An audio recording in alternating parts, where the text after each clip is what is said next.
जब ड्रॉप करूं बॉम्ब लगे जंग फिलिस्तीन नीना मीना डी का मेरे बिना जीना फीका पिया 16 पे सतीवा फिर मदीरा पीना सीखा बोलूं डाइट I'm a डी का बोलूं हाय मामा Sita looking fine I won't lie coming right through your speaker like knock knock who's there दरवाजे पे मैं खड़ा और ये रूठ गए. Hi everyone, so this is the part of our comprehensive program for CLAT UG and CLAT PG. We'll be understanding what IPR is. एक scenario मान के चलते हैं. एक पर्सन है X. ये पर्सन अपने लाइफ के 10 years लगाता है एक स्पेसिफिक चीज़ के R&D में, रिसर्च एंड डेवलपमेंट में. मान लो इस X ने एक ऐसा पेन क्रिएट किया.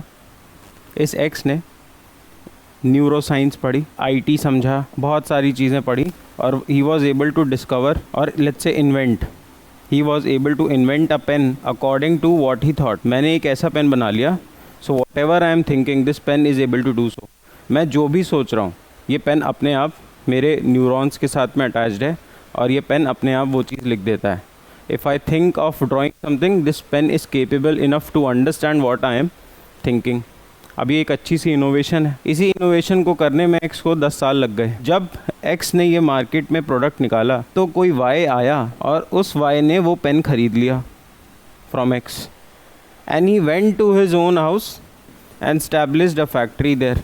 Y ने एक फैक्ट्री लगाई, उस पेन को खोला, उसका R&D किया और उसकी कॉपी रेडी कर दी. अब जिस चीज़ को बनाने में X को 10 साल लगे थे, Y was able to produce it in a matter of some days. Now Y started selling it at a very cheap cost.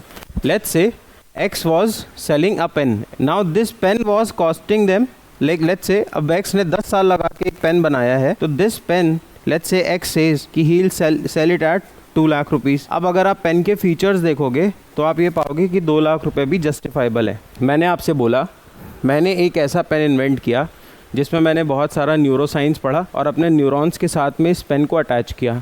मैं जो भी सोचता हूँ वो ये पेन काम करने लग जाता है. If I am wanting to let's say make some sort of a portrait then also this pen is capable enough to understand कि मैं एक पोर्ट्रेट बनवाना चाहता हूँ.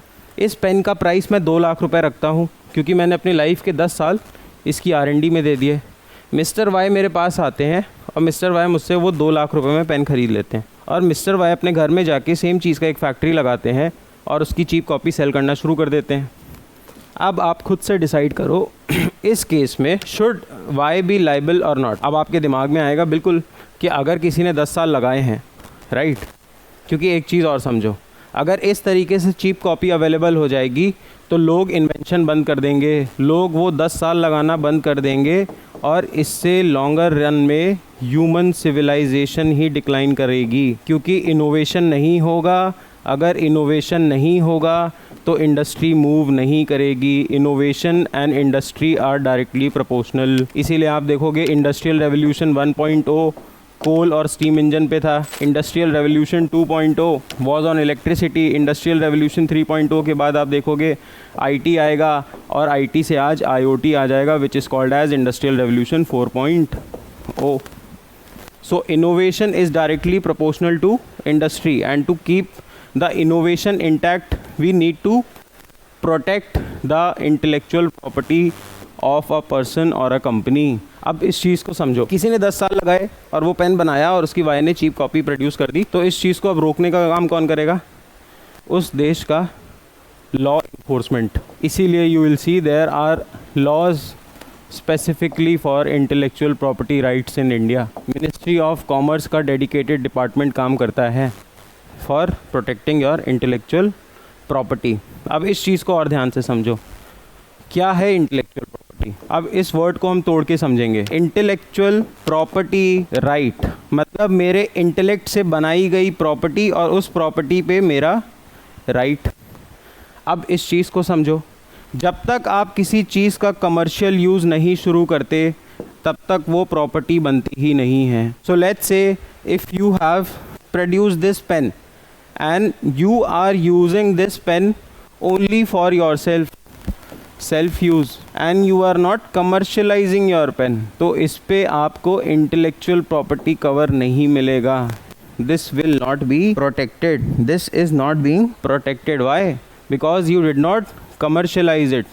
Second thing that is necessary for a property to become an IPR, for an intellectual property to have its own rights, the first thing is that the product और the service needs to be commercialised.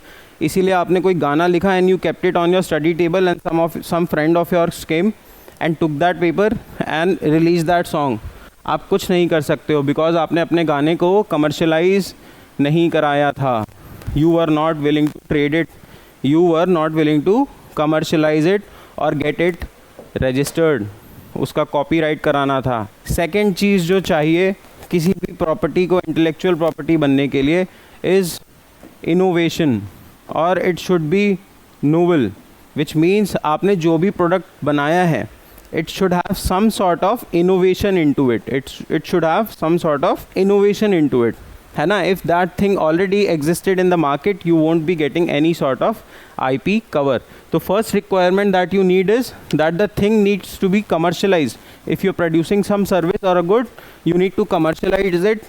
Second thing that you require is you require innovation or novelty into your product. Third thing that you require is that the product that you create or the artwork that you create should be for human welfare. मतलब humans के लिए dangerous नहीं होनी चाहिए वो चीज़, human civilization के लिए. If you are able to fulfill all of these three criterias, आपको अपने बनाई हुई चीज़ पे intellectual property rights मिल जाएंगे.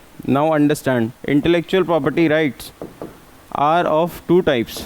One is your artistic or the literary, and the second one is your industrial intellectual property right. मतलब if you are able to produce some good or service तो industrial में आएगा, और artistic में if you are writing some song, if you are creating some music, right, if you are creating some processes, तो ये artistic में आ जाएंगे.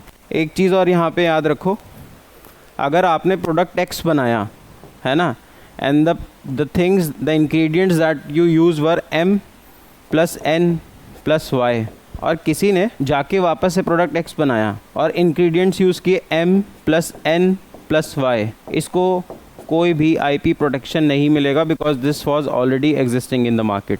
But suppose X इसने बनाया, X इसने भी बनाया, but the ingredients that he use were M dash N dash plus Y, मतलब some combination other than this, then he would also be eligible for IP protection, right? So that is that. I hope you would have enjoyed the session and you would have understood and learned something new from this. In case you are preparing for CLAT UG or CLAT PG entrance examinations, you can enroll to our courses. There would be a number given in the description. Either you can call on that or you can visit our website, or you can directly install our app and go and check it out. The kind of teaching quality that you get is obviously much better than what I took right now, because a lot more sincere and experienced people are teaching over the app.